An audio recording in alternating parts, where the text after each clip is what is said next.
Hello to you once again. For those that like short games of chess, this should appeal. According to independent accounts, the following short game was played in a correspondence tourney in England in 1954, Oakley versus Nash, and then unwittingly repeated in a postal game in New York in 1955, Feuerstein versus Bennett. As Father William Lombardi, the late Catholic priest and Grand Master, put it, there never was a game so short but so extraordinarily in combinational content. Arthur Feuerstein, an exceptionally talented master, gives us this gem from Modern Chess Opening Traps, New York, 1972. So let battle commence. The first move is d4, and black plays knight f6, c4, c6,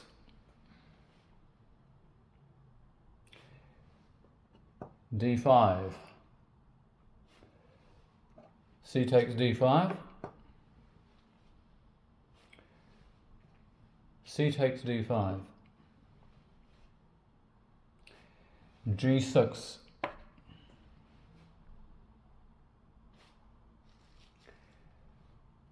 knight to c3,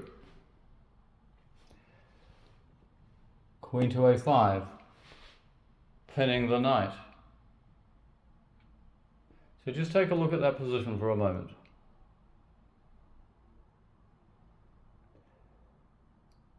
What does white do here? We can see what's coming, can't we?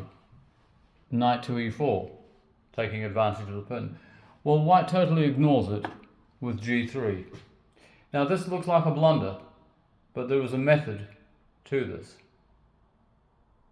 So what does black play? Well, yes, he plays knight to e4. Knight to e4. So what does white do there?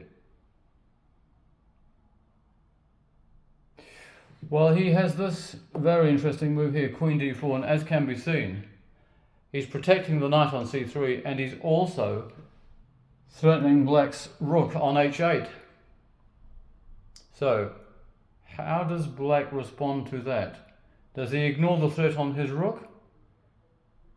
Or does he do something about it? What should he do here? Well, he takes the knight, like that. Now then, what should white do here? This is the question.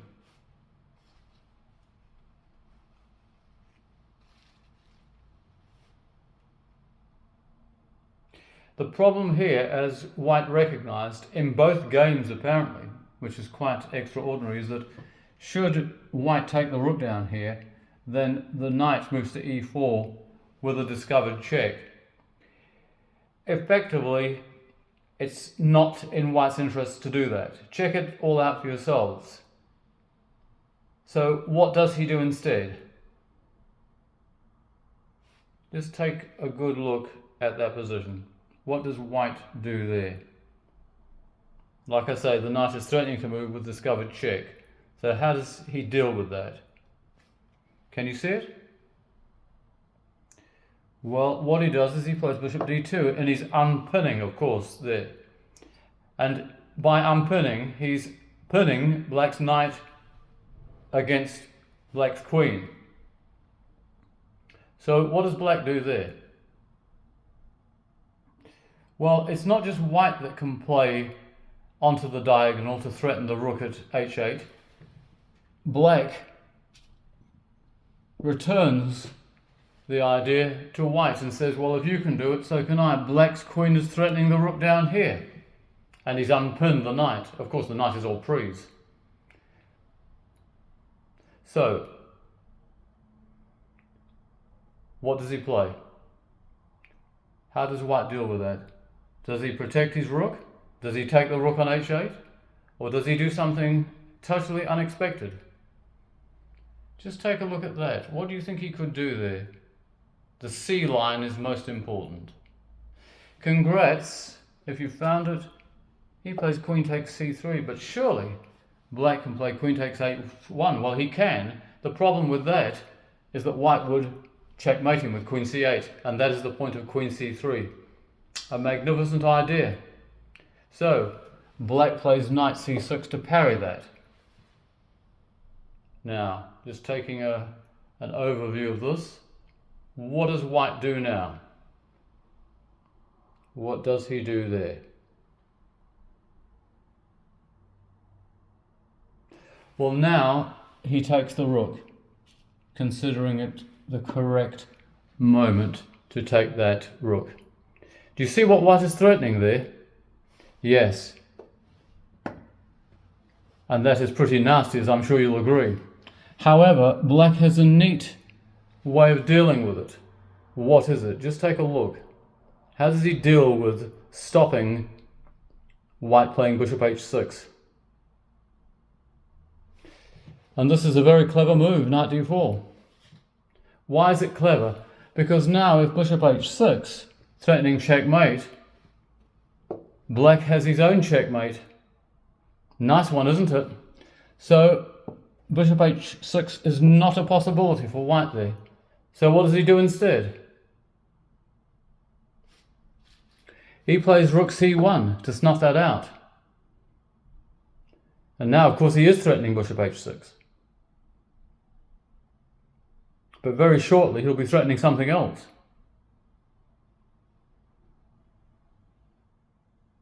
So,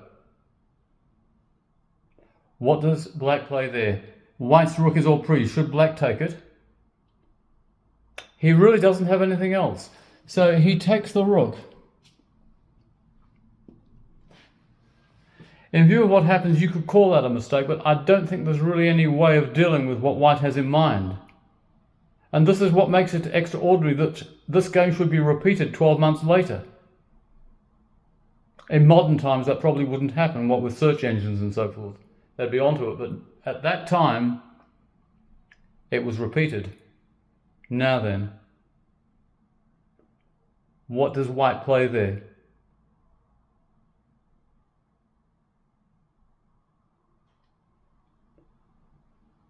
Just take a good look at it.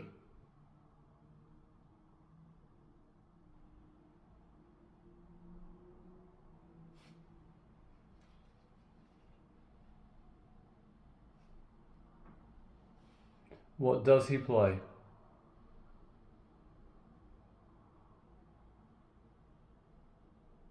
Can he get away with bishop h6 there? This is the question. And if not, why not?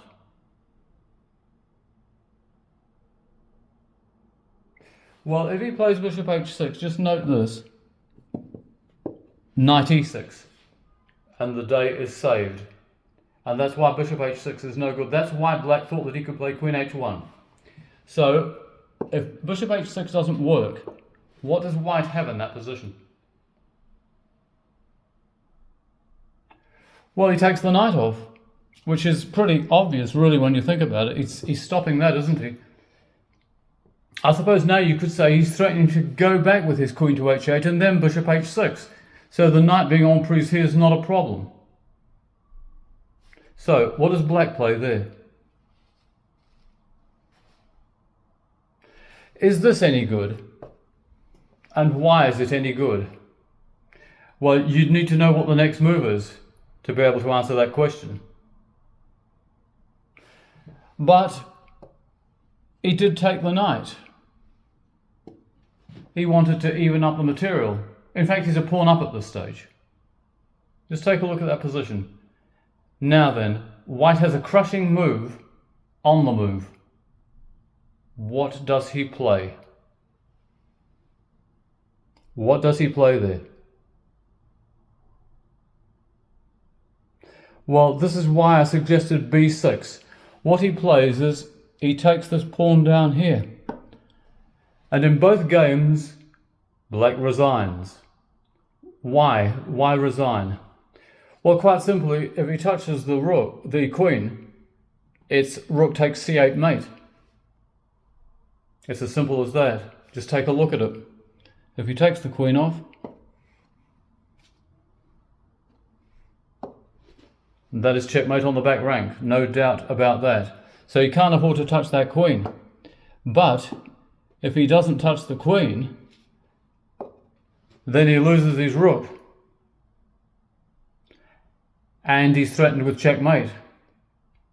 So really, all that black can do, I should say, is to give himself a flight square here.